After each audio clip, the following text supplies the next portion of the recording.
Change is inevitable in the course of human civilization. However, there are always people in any given society who seem intent on preventing change to the way society is organized, whether such people benefit from the existence of the status quo or just fear that change will bring instability. But there are also those who see the existing social order as far from optimal and thus desire change. To both groups, a question which is of great interest, albeit for different reasons, is how society changes, or in other words, what factors contribute to the way society organizes itself.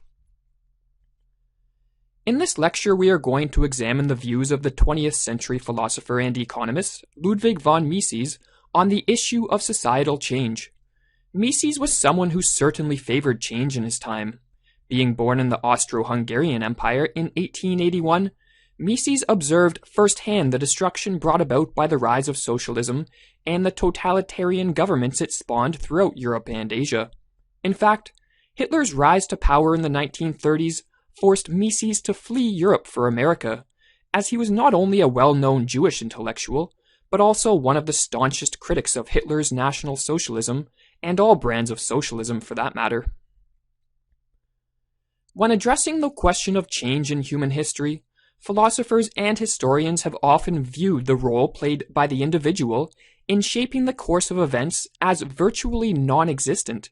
Instead, many have adhered to what is called a philosophy of history, that being, a theory which attempts to discern an underlying general pattern in the course of historical events. Instead of change being brought about by the actions of individuals, those who make use of such theories see these patterns as evidence that the course of history is being guided by some form of superhuman entity. There is not a single philosophy of history, but rather a variety of them. Different philosophers and historians have observed different patterns in the course of human history and made use of different entities to explain these patterns. For example, those of a religious bent often saw a god directing human affairs through divine providence. However, in Mises' day, the philosophy of history put forth by the famous socialist Karl Marx was especially influential. Marx proposed that the course of history was driven by an impersonal force he called, but never clearly defined, the material productive forces of society, and this force would lead to a period he called the end of history. At the end of history, all the trouble, suffering, and wars that afflict the human race will cease, and humans will then live their days in a communist utopia. Mises had no sympathy for such speculations and instead based much of his analysis of social phenomena on what he saw as a self-evident truth, which is referred to as the action axiom. The action axiom simply states that individual humans act, or in other words, they use means to achieve their desired ends or goals. While such a statement may seem somewhat trivial, Mises believed that one could unpack a great deal of insight from the action axiom for understanding social phenomena. It is important to make clear that when Mises spoke of human action, he was not referring to what could be called automatic reactions or involuntary responses, such as the reaction caused when one touches something hot. Rather, human action was purposeful behavior, and for him it was this behavior which shaped the course of human history. As he wrote, "History is the record of human actions. It establishes the fact that men, inspired by definite ideas, made definite judgments of value, chose definite ends, and resorted to definite means in order to attain the ends chosen." Most people will certainly agree that human action, as Mises defined it, influences the course of human history. However, where Mises differed from many of his contemporaries was that while he did not deny the possibility of some superhuman entity influencing human action, he thought that because we really have no way of knowing if such a thing exists, that the furthest back we are warranted to trace the cause of human action is to the ideas which engender them. Furthermore, Mises believed that if enough people come to adopt the view that human action, and thus the course of history, is directed by a phenomenon outside their control, they are likely to feel powerless and ineffectual at bringing about change, and rather will see themselves as puppets in the great march of history. Instead of viewing men as mere puppets, Mises believed that if people came to the realization that ideas inspire action, and action shapes the course of human history, then they could also hold out the hope that individuals could help create societal change. For as long as one believes that people's minds can be changed, then there is always the possibility that through education and the spreading of ideas, one can help bring about change. But Mises was quick to warn that the ability to change society through ideas could lead to negative or destructive change just as easily as it could lead to positive change.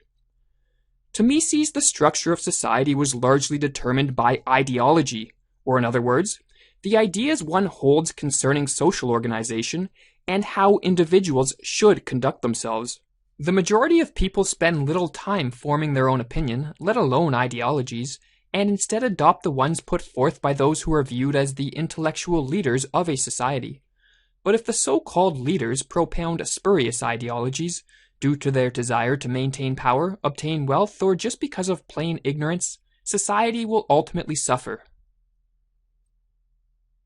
The masses to Mises were not only largely passive in the development of ideologies, but also in the development of ideas in other fields, be it science, technology, philosophy, or literature. And this led Mises to emphasize the essential role that individual innovators, or what he called creative geniuses, play in shaping the course of human history. Or as he says in Theory and History, most people are common men. They do not have thoughts of their own. They are only receptive. They do not create new ideas. They repeat what they have heard and imitate what they have seen. What produces change is new ideas and actions guided by them. These innovations are not accomplished by a group mind. They are always the achievements of individuals. The integral role played in the course of human history by these creative geniuses was for Mises yet another sign pointing to the absolute importance of individual freedom. When individual freedoms are limited and more stress is placed on conforming and contributing to the so-called good of society, the chance of an individual making a creative contribution to the path of mankind will greatly diminish. In addition to individual freedom, Mises also emphasized that in order to promote the flourishing levels of creativity which lead to positive change, a society must have a smooth functioning economic system so that it may produce adequate amounts of wealth. While many philosophers certainly agree with the importance of individual freedoms in fostering creativity, there are few who stress the importance of wealth. In fact, many look down on the creation of wealth.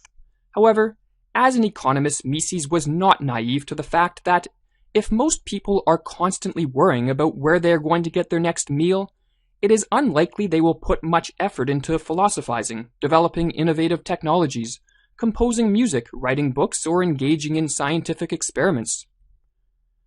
And to conclude this lecture, we will quote Mises on this issue of the importance of wealth in fostering creativity.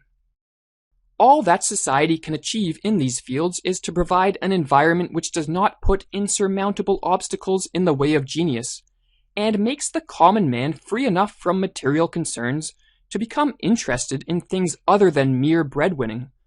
The foremost social means of making man more human is to fight poverty. Wisdom and science and the arts thrive better in a world of affluence than among needy peoples.